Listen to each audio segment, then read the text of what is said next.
I just saw Disney Pixar's latest movie, Soul, on Disney Plus, and I just had to drop absolutely everything and sit down and review it for you guys because I'm so excited to talk about how awesome this movie is.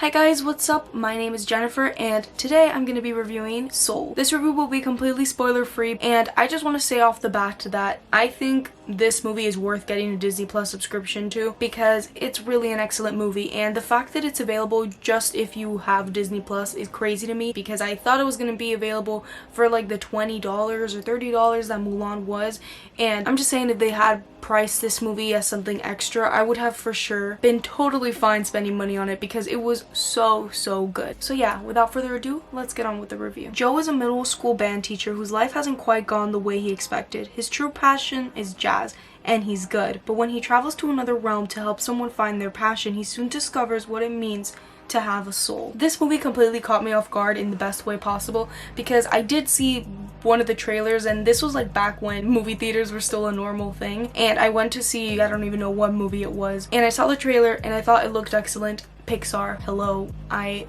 trust anything they do. And I also saw Docter was working on it, and he's one of my favorite people working in Pixar. I absolutely loved his last movie, Inside Out. That's like one of my favorite Pixar movies, and it has such a great message as well as this one. Honestly, all I knew about this movie was that a guy falls down something, he like dies, I guess, and then he turns into a little blue orb, and we just have a bunch of blue orbs.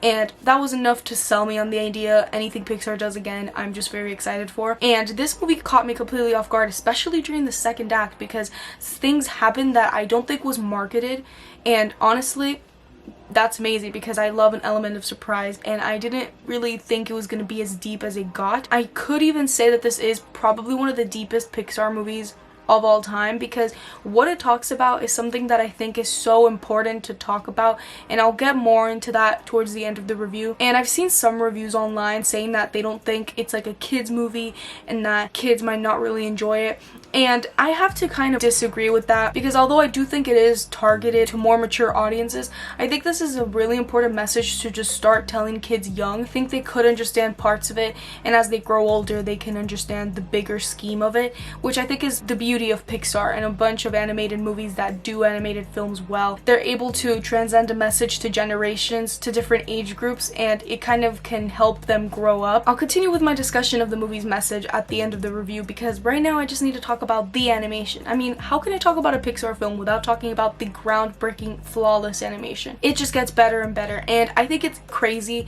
how even in the studio of Pixar we get different animation styles because Onward came out just a couple months ago, and the animation for that was a completely different tone and completely different vibe than the animation for this one. I feel like this one is a bit more like realistic, but at the same time has a lot more cartoonish elements with the world that they create, like the little orb world. I don't know what to call it. I will call it the orb world. I call them little orbs because they're so cute and remind me of like when you take pictures and you see a blue orb. With the realism of the animation, I enjoyed seeing New York in this light because I feel like so many times animated movies are very polished and they're very clean. Like I love seeing the dirty subways, I love seeing the messy this, the messy that, I love seeing the barbershop. I just love seeing the entire movie, and I just really like the setting of it and the way it was animated because it felt very realistic. And also with the people that were there, although the movie follows two main characters, the people that they interact with are still people that are still really memorable because even though it's been just a couple of hours since I've seen the movie, I know I'm going to remember them for a while because they had very insightful conversations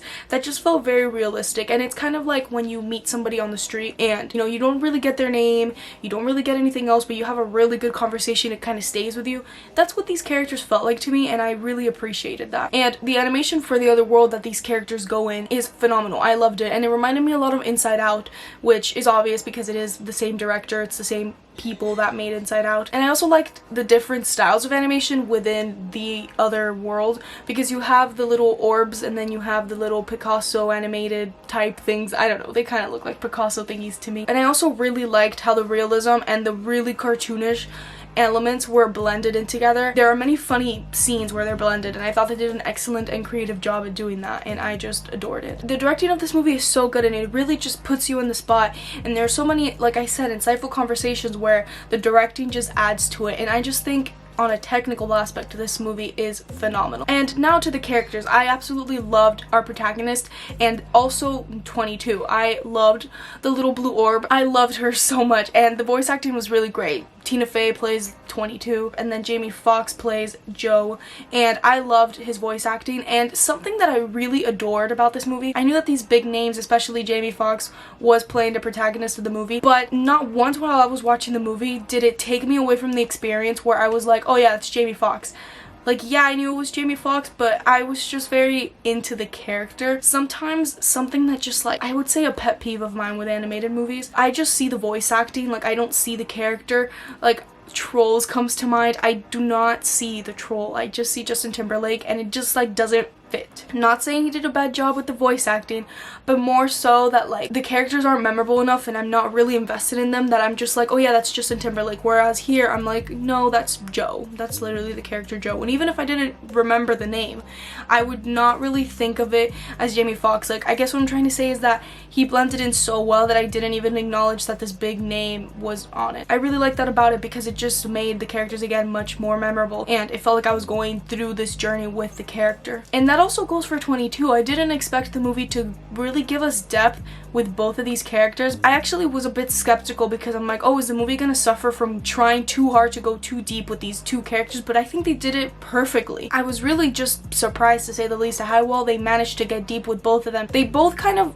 are similar because if you watch the movie, the characters obviously help each other understand a bigger picture, but I just really enjoyed how much of a different perspective we got on life with these two characters, and I just, like, wow. I could talk about this all day. I just really enjoyed the characterization of these characters. And also, the movie was really funny. Dealing with a really mature topic, I laughed a lot of times, and it did in a very subtle way where it wasn't dumb animated kid jokes. It was legitimately funny things that were going on, and that's where I think kids could also still enjoy this movie. And I will say that I really enjoyed that this movie was not really sad, because I didn't have the urge to cry in a sad way. It was more of like a good cry. And also don't like when like something deep is just forced down my throat. This does not feel like that at all, and I just really enjoyed that it wasn't sad, because even though it deals with topics that are very mature about death and stuff, it didn't do it in a very sad way. I mean, death is a part of the movie, but I don't think it was the main focus. I think life was the main focus, and that's where I think the movie really kind of very inspirational. And I feel like the movie could have gone a completely different direction, but it went in the direction to represent life, and I think that's where I really enjoyed this one even more. And to the message, I was really surprised at how they dealt with the idea of passion versus purpose, and the movie kind of gives an answer to what is the purpose of life. Is there a point where your passion becomes too obsessive to the point where you're not really living life correctly? It was just like mind-blowing to me how they were able to pack all of this in a movie under 2 hours. So yeah, I just absolutely love the message of this movie, and I think this movie is really good to watch right now, and it was really just a gift. Like, it's the best gift that I got this year was watching this movie, and for that reason alone, I'm gonna be giving Pixar's Soul an A+. And by the time the movie ended, I felt so inspired, and that happens with a lot of Pixar movies, but this one just like touched me, and I absolutely just adored every second of it. Thank you guys so much for watching today's review, and I would really love to hear what you guys have to say about the movie down below in the comment section. And right after I finish this review, I'm actually gonna watch Wonder Woman 1984, so a review for that will be up very soon. I'm really excited to watch that one. And yeah, that's about it for today. I hope you guys are having a wonderful day, and I'll make sure to see you guys next time. Bye guys!